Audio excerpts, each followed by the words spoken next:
गीता के 18 अध्यायों के नाम। पहला अध्याय दूसरा अध्याय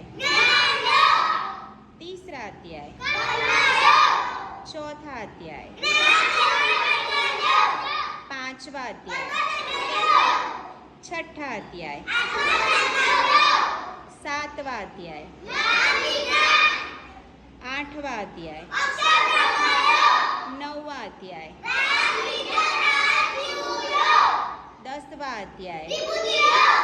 11वां अध्याय 12वां अध्याय 13वां अध्याय 14वां अध्याय 15वां अध्याय 16वां अध्याय 17वां अध्याय 18वां अध्याय